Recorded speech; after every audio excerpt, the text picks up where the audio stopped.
హైదరాబాద్లోని నాంపల్లి పబ్లిక్ గార్డెన్లో వాణిజ్య పనుల శాఖ జాయింట్ కమిషనర్ అశోక్ రెడ్డి పదవీ విరమణ సమావేశం ఘనంగా జరిగింది. ఈ కార్యక్రమానికి ప్రత్యేక ఆహ్వానితులుగా టీజేఏసీ చైర్మన్ కోదండరాం, జేఏసీ నేత దేవిప్రసాద్, సీనియర్ పాత్రికేయులు అల్లం నారాయణతో పాటు పెద్దపల్లి ఎంపీ వివేక్ హాజరయ్యారు. నవ తెలంగాణ నిర్మాణానికి అందరూ కృషి చేయాలన్నారు పెద్దపల్లి ఎంపీ వివేక్. భవిష్యత్తులో తెలంగాణ రాష్ట్రం దేశంలోనే నంబర్ 1 స్థానంలో నిలుస్తుందంటూ ఆశాభావం వ్యక్తం చేశారు. తెలంగాణ స్టేట్లో కమర్షియల్ ట్యాక్స్కు మినహాయింపును ఇవ్వాలని ఎంపీల తరపున కేంద్రానికి నివేదిక సమర్పించానన్నారు వివేక్. అందరు కూడా ఆలోచిస్తున్నారు నవ తెలంగాణ ఎలా చేయాలని చెప్పి. ఈరోజు మనం ఏదైతే ఆలోచిస్తున్నామో I think every one of us should plan ఎట్లా నవ తెలంగాణలో చేయాలి. I think the most important thing for all of us to do.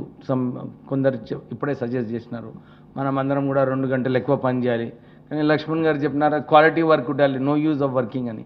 కానీ ఒక తపనతో, ఒక రియల్ ఆబ్జెక్టివ్స్తో how to become number 1 state అని చెప్పి ఆ 5-6 గైడ్లైన్స్ ఎక్కువ కూడా చేసుకుంటే we cannot achieve. Ultimately, if we are able to develop a good culture, a Telangana culture, a modified Telangana culture, where we are more hardworking, where we have the will to achieve things అని ఇవన్నీ కూడా మనం ఒక proper culture చేసుకుంటే definitely people will all fall in that stream line and will have an opportunity to go forward. Seemandhra రాజకీయ నాయకుల దోపిడీయే తెలంగాణ డిమాండ్కు ప్రధాన కారణమన్నారు టీజేఏసీ చైర్మన్ కోదండరాం. తెలంగాణ రాష్ట్రం వచ్చిన తర్వాత కూడా సెక్రటేరియట్లో గుత్తేదారుల పెత్తనం నడుస్తుందన్నారు.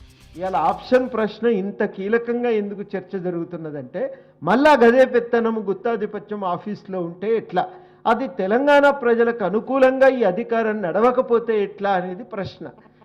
ఇది నిజంగా చాలామంది ఉద్యోగులు తమ ప్రమోషన్ కోసం చేస్తున్న వాదన కాదు, వాళ్ళ ప్రాంతీయ మౌఢ్యమే పరిస్థితిని ఇడిదాకా తీసుకొచ్చి ఇలా తెలంగాణ ప్రత్యేక రాష్ట్రము డిమాండ్ చేయవలసినటువంటి స్థితికి నెట్టింది. తెలంగాణ ఉద్యమాన్ని తీవ్రతరం చేసిన సకల జనుల సమ్మెను విజయవంతం చేయడంలో వాణిజ్య పనుల శాఖ ఉద్యోగులు కీలక పాత్ర పోషించారన్నారు టీజేఏసీ నేత దేవిప్రసాద్. జనాభా ప్రాతిపదికన ఉద్యోగాల పంపకాలు జరపడం అన్యాయమన్నారు. నవ తెలంగాణ నిర్మాణం కోసం అదనంగా 2 గంటల పాటు పనిచేయాలని ఉద్యోగులను కోరారు. ఉద్యోగులమందరం ఐక్యంగా ఉంటే ఎవ్వరూ మమ్మల్ని ఏమి చేయలేరనేటువంటి ఒక విశ్వాసంతో సకల జనుల సమ్మె సహాయ నిరాకరణ ఉద్యమం మరి పెద్ద ఎత్తున వాణిజ్య పనుల శాఖలో అటు శ్యామ్ అయినా రౌతు కృష్ణమూర్తి అయినా అది వాణిజ్య పనుల శాఖ నుండే మొదలైందనేటువంటి విషయాన్ని నేను ఈ సందర్భంగా గుర్తు చేస్తా ఉన్నాను.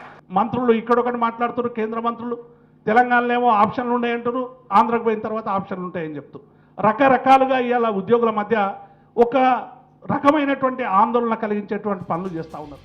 రాష్ట్ర విభజన అనంతరం కొందరు నాయకులు ఇరు ప్రాంత ప్రజలను రెచ్చగొట్టే వ్యాఖ్యలు చేస్తున్నారన్నారు సీనియర్ పాత్రికేయులు అల్లం నారాయణ. వరంగల్లో కేసీఆర్పై పవన్ కళ్యాణ్ చేసిన వ్యాఖ్యలపై తీవ్రంగా మండిపడ్డారు. ప్రస్తుతం రాజకీయాలను డబ్బులు శాసిస్తున్నాయని ఆవేదన వ్యక్తం చేశారు. ఏ పెట్టుబడి లేకుండా, ఒక్క పైసా పెట్టుబడి లేకుండా ఇవాళ కొత్త దళారీ వర్గం ఎదిగింది, అది పొలిటికల్ దళారీ వర్గం. వరంగల్లో కూర్చొని తాట తీస్తా అంటాడు. ఎవర్రా నువ్వు, అసలు నువ్వు హైదరాబాద్ ఏంది, నువ్వేంది, నీ ఊరేంది, నీ పేరేంది, తాట తీయడం ఇది ఎవరిని అంటాడు? కేసీఆర్ని. కేసీఆర్ ఏమన్నా కావచ్చు, కానీ కేసీఆర్ని తాట తీస్తానంటే పిచ్చోడుగాక ఏమవుతాడు? మొత్తానికి తెలంగాణ అభివృద్ధికి కమర్షియల్ ట్యాక్సెస్ అధికారులతో పాటు అందరూ కృషి చేయాలని జేఏసీ నేతలు కోరారు.